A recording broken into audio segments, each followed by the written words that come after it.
Hi, I'm Captain Safia and I'm a helicopter pilot.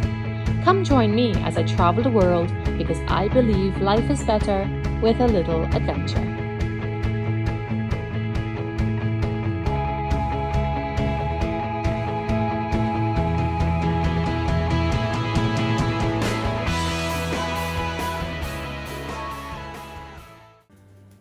Hey again, I'm Captain Safia and I'm so happy to have you all here with me again.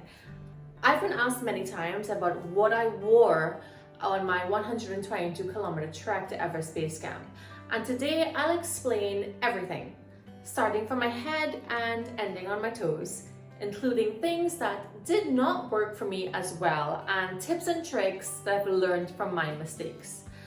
And I've made a lot of mistakes. Before I start though, I just want to say that I am in no way a professional. I'm just letting you know what worked for me, and I'm also not sponsored by any of the products you see, any companies. I purchased all the products I'm going to show you myself. So let's get started. We start with my head. I actually used just a plain baseball cap for sun protection, as my hair, even when I braid it, it protects the back of my neck. But if you are prone to sunburn around your neck and ears, I would definitely recommend a broad rimmed hat like this one. For colder environments, I used a woolly hat like you'll see here in this photo, but I actually found it a bit irritating on my forehead. So be sure what you purchase is comfortable. Right, so after our head, we'll go to our face. Say it with me. Sunscreen, sunscreen, sunscreen. I use this one from Ocean Potion. It's a clear zinc oxide, and even though it's white, it rubs in really clear. It's SPF 50. I have a skin condition called melasma, which makes certain parts of my face go darker than the others. So sunscreen is definitely a must for me, and this is my go-to sunscreen. Eyes. I bought this brand sunglasses which are specifically designed for trekking. As you can see here, they have a wraparound which protects your eyes if you encounter snow or glare. I especially like them as on windy days it protected my eyes from dust as well because of this little piece here. And having the ability to just hang it off your neck and just let it rest was invaluable. If you're not going to buy one of these, I strongly suggest attaching one of these bits, this string, onto your normal sunglasses, as it's really easy to lose these on the trail. These are the brand Julbo. Mwah! Lips. Your lips will get chapped, so you need a lip balm with sunscreen. This is just an example, but I use ones that have a fruity flavor incorporated. You need to keep this in an easily accessible place, like in your pocket or the waistband of your backpack, which I'll show you later in the video, so you can reapply it several times throughout the day. At night, I just use the Vaseline lip therapy because I didn't want the sunscreen at night, obviously, and this worked really well for me. I never had chapped lips. Neck. So in this photo, there's a blue merino wool buff. It was perfect for colder days, and you can even twist it and use it as a beanie if you lose your woolly hat. This one is just, in this photo, is just a thinner buff, but it was actually invaluable to me. One thing that really surprised me about trekking in Nepal is how dusty the trail is. Dust makes me cough, and I ended up with a really nasty dry cough midway through my hike. I eventually started wearing the thin buff over my face for protection, but I'll suggest that you actually practice this at home, as it can be quite difficult breathing through a piece of cloth for the first time, especially when you're struggling for breath. If you are asthmatic or allergic to dust, please remember to walk with your inhaler. Tops. So from Lupla, I wore this very basic exercise workout top and one very similar on the second day of trekking to Namche. As you're getting higher, obviously it's going to get colder, so if you're not doing the same trek I am, just be prepared to bring layers. After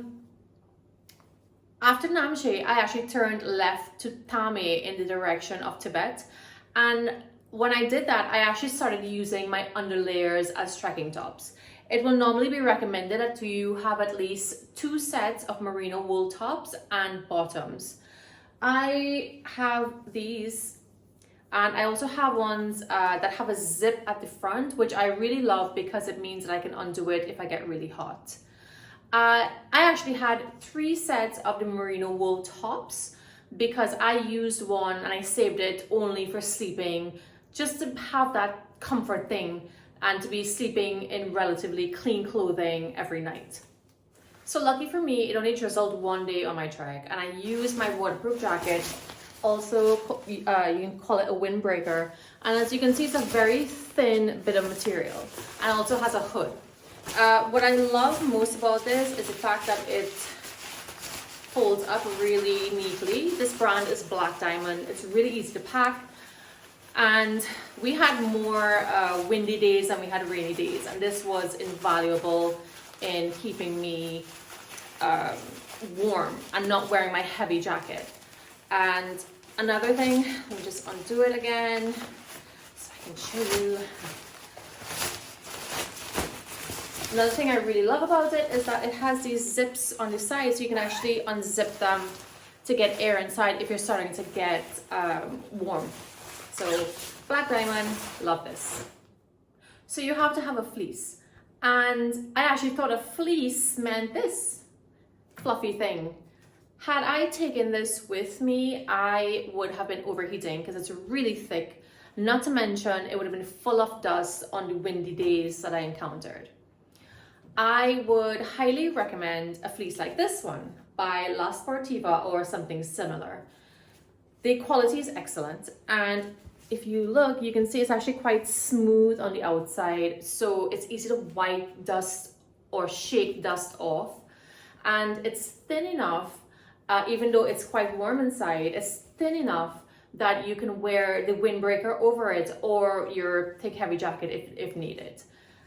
This was absolutely perfect. I only took one of these and it was invaluable. So this jacket here in this photo is probably one of my best purchases ever. This is an 800 fill jacket by Rab. If you're just doing the normal Everest Base Camp trek, you may not need a jacket like this, but if you're trekking for an extended time like me and going maybe to higher altitude, this is, or something similar, is absolutely perfect. I used this while sleeping at base camp and in tea houses when it was freezing.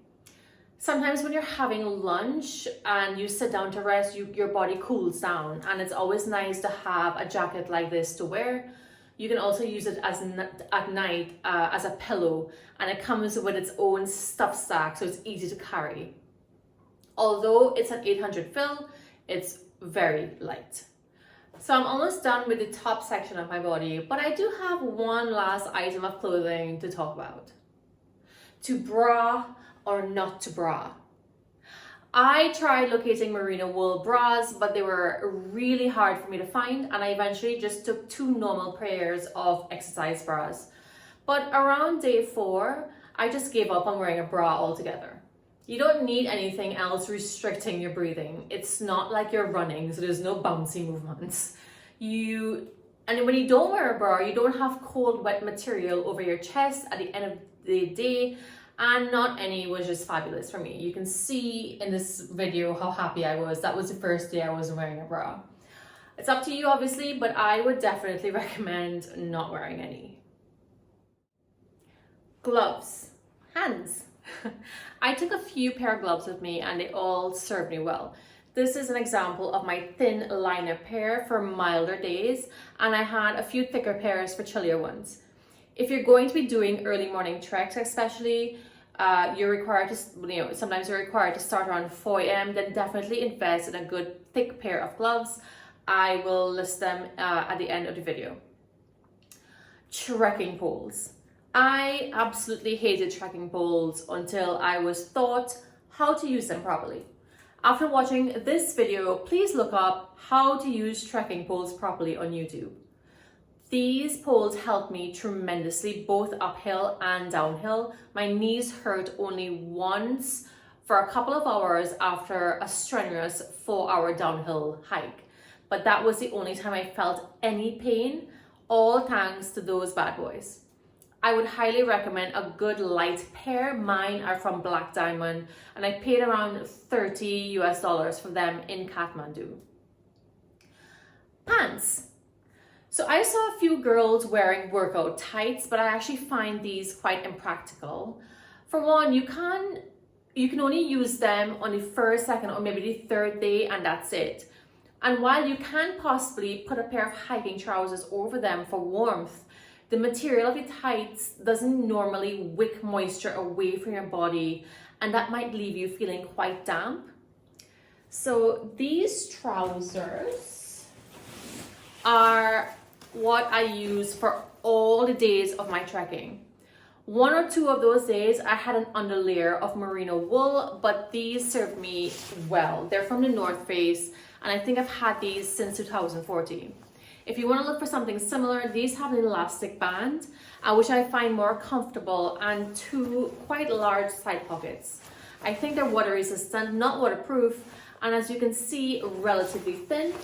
The only downside of the elastic waistband is that if you lose weight while you're walking, like I did, these will start to fall off your hips and you'll constantly have to keep pulling them up.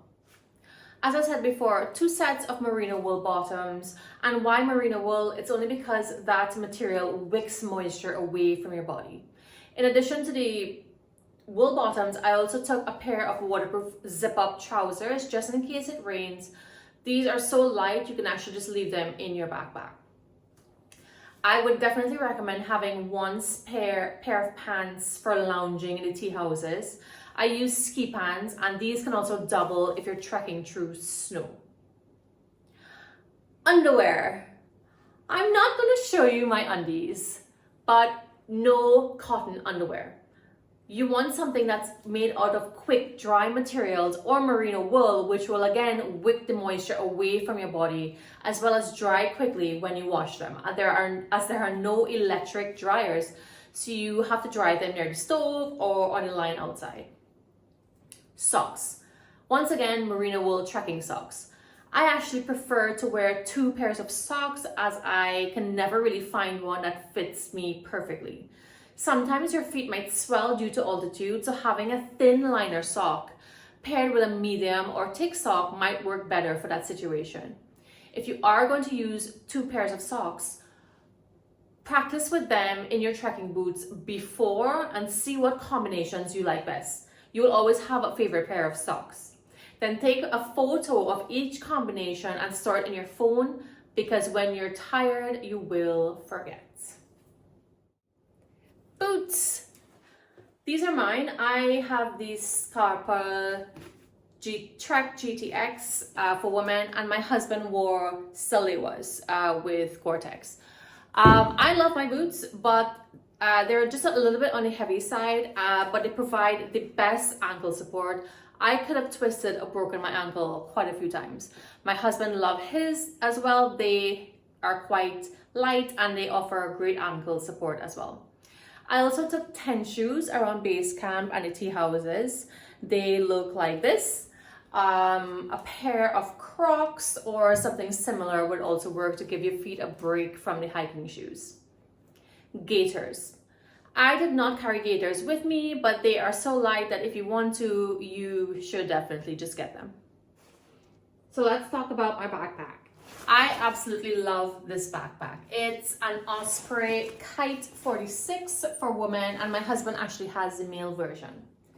So why do I love this? First of all, these waist straps are thick and do a fantastic job at hugging your waist. You want the weight of the backpack to rest on this part of your body and not tugging at your shoulders. When you get a backpack, most companies have videos online specific to the model on how to adjust it to suit your body.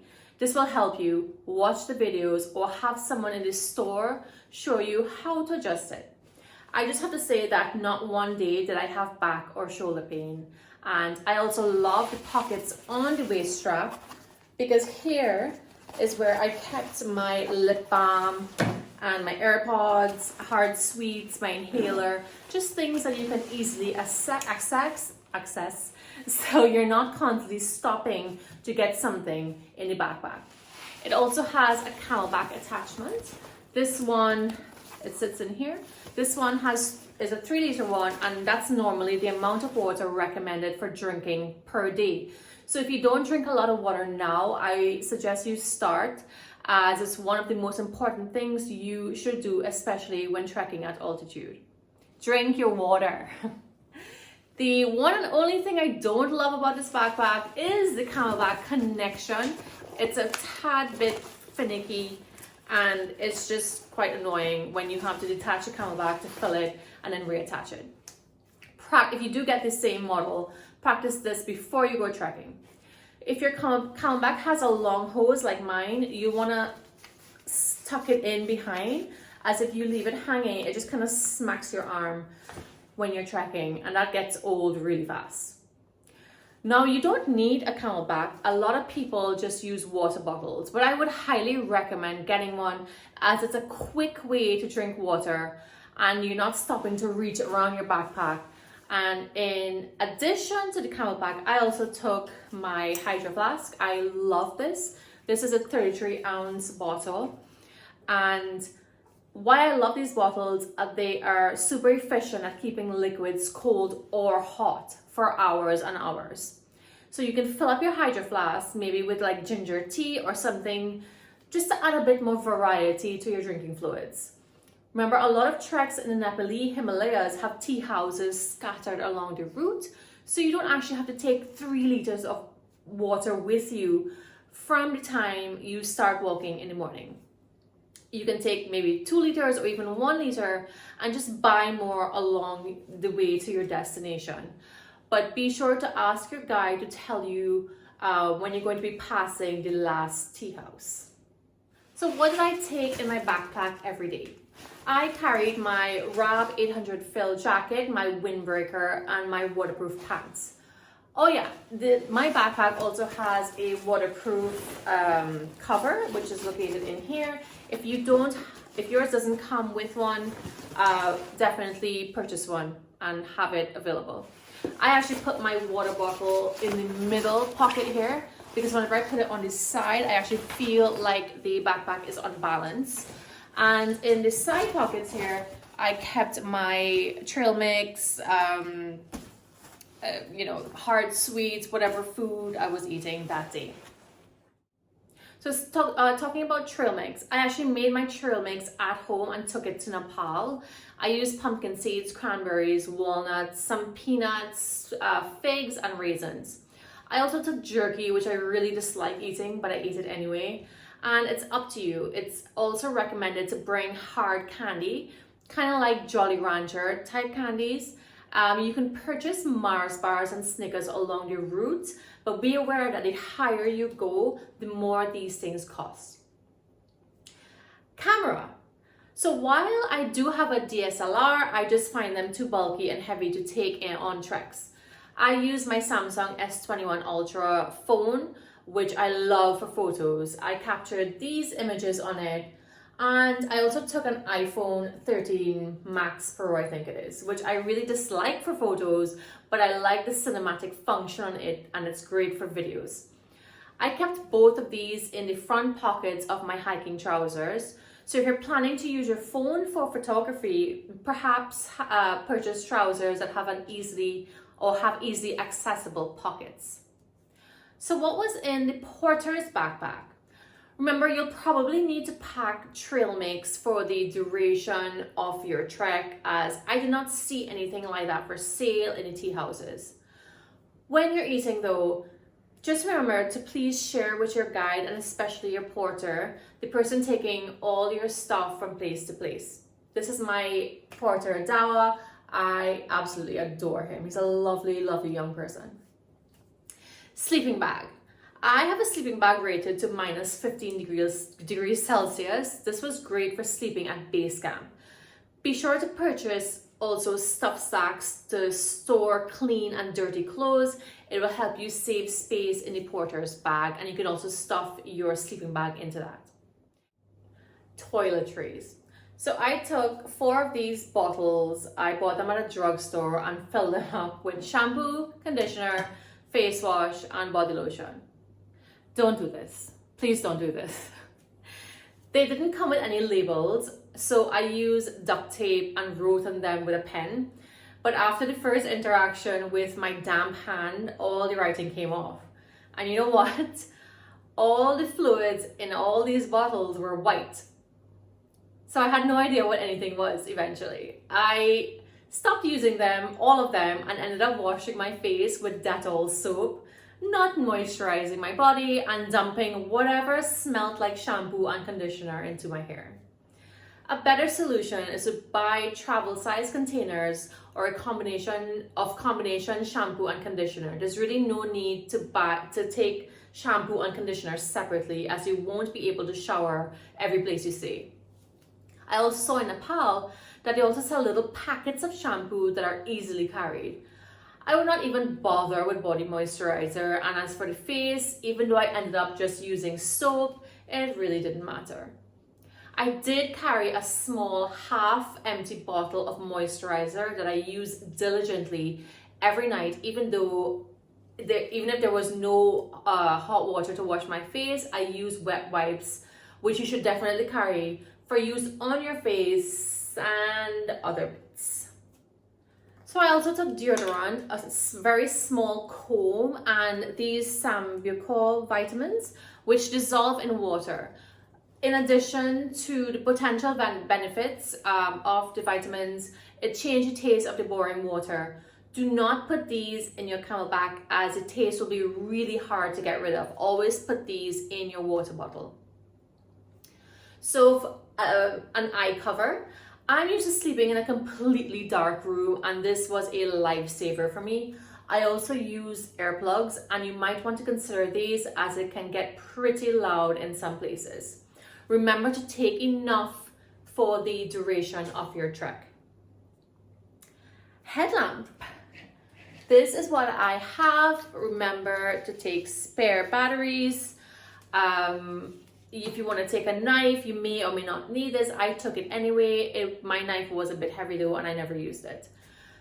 Very rarely will you be somewhere where you cannot charge your electronics.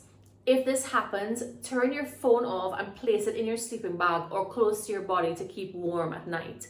This will save the existing charge and will help get you to your next destination. Another little tip, kind of obvious, but keep your phone on airplane mode when you're not online, when you're trekking. This will obviously help save your battery as well. Talking about phones, always have a playlist ready at hand for difficult parts of the trek. I named mine Energy, and it had songs that really got me moving during those all too difficult parts of the trek. I argued with myself back and forth about taking a diary. It's just added weight and that somebody has to carry. But I really wanted to record how I felt and what I saw firsthand, and I really disliked typing on my phone. So I took my diary, and I loved that I took my diary. Another way to record is maybe make videos of yourself talking or use a recording app for voice only. When you return to Kathmandu, one of the very first things you should do is download your photos, whether from a camera or your phone, to your laptop or a storage device, just to have a second copy in case your phone gets damaged, lost, or stolen. That way, at least you can preserve those precious memories. At the end of your trek, please tip your porter and guide. Even if all you can afford is a small amount, a little goes a long way in the mountains. To prepare for this trek, I learned a long time ago that trekking is the best way to prepare for trekking. Walk as many hills as possible, and in the absence of hills, walk as many stairs as you can. If, like most of us, you do not have access to an altitude training center, I would suggest walking and doing treks with your backpack at around 10 kilos. It won't be this heavy on the trek, but you don't want the first time you feel uncomfortable and tired to be on the trek itself. I unfortunately did that in 2014 when I trekked Kilimanjaro. It was not a pleasant experience. To prepare, I also use YouTube videos for indoor workouts like hope I'm pronouncing it properly, growing ananas. Obviously, if you can't do an exercise, just substitute it for one that you can do, because I actually hurt myself trying to be superwoman and not listening to my body. Do some core and balance exercises as well as, and some stretching, especially if you have tight hips. I really hope you guys enjoyed this video. If you have any questions at all, just leave them in the comment section and I will get back to you. I hope you have a wonderful trek, and I hope any bits and pieces that I've given you here, I hope some of them help you. Please let me know how it went, and hope to see you guys soon. Bye.